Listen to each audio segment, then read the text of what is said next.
Hello students. I thought I'd give you a little review of the lesson material on probability so you can study for it and do some of the exercises and practice questions in preparation for your test. Our first lesson was on probability. So we're going to talk today about the counting rules and probability, and hopefully this magic marker works for me. So with probability, good examples of probability are coins. Here is a Canadian coin for heads, and here is what we refer to as tails. Probability, good example for probability is also with dice.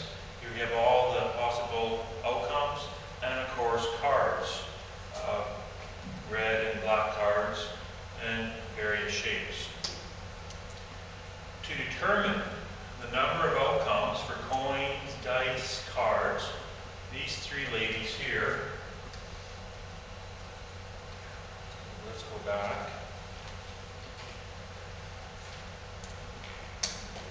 These three here ladies, coins, dice, and cards, are really good examples to understand probability because these items are independent.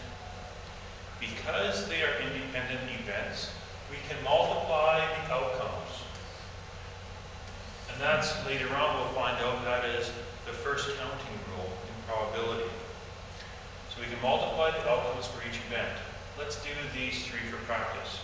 How many outcomes are there in the following? 2 dice. Each dice has 6 outcomes. So 6 times 6.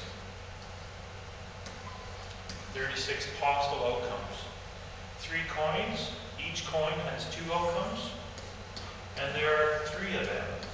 We multiply it 3 times, 2 times 2 times 2, that will equal 8. This one, 3 dice, 6 times 6 times 6, to represent the 3 dice, times 2 times 2. That will equal 864 possible outcomes. Remember what you're doing. You are taking the outcome for each item and multiplying it for each item. So for this one, 3 dice, 1 dice, 2 dice, 3 dice. 6 outcomes for each dice, and we have 2 coins. 1 coin, 2 coin. 2 outcomes for each coin. And we just multiply the numbers. Let's go on to this sheet.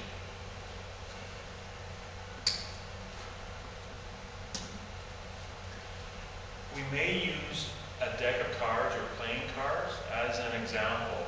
In playing cards, there are 52. Let's do this again. There are 52 cards, broken down into 26 black and 26 red. In the deck of cards, or the playing cards, there are 4 shapes, 13 for each shape. Here are the shapes: hearts, clubs, diamonds, and spades.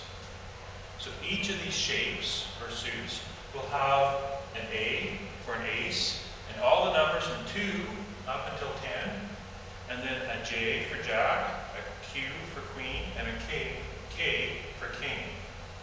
So now that we understand what cards are involved, we can answer these probabilities. So what's a probability of picking a red card?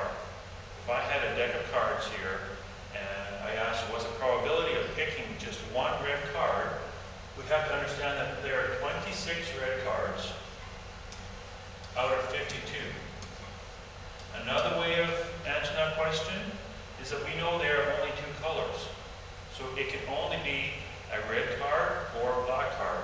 So here, 1 red card over 2 possible outcomes, red or black. 26 over 52 is the same as 1 over 2.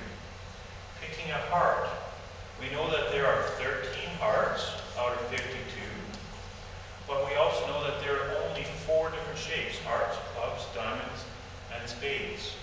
So this could also be 1 over 4. picking a red 3. Well, how many 3s are there? There are 4 3s. 2 of them are black and 2 of them are red. We want a red 3. So we know that there's 2 red 3s out of 52 cards in total.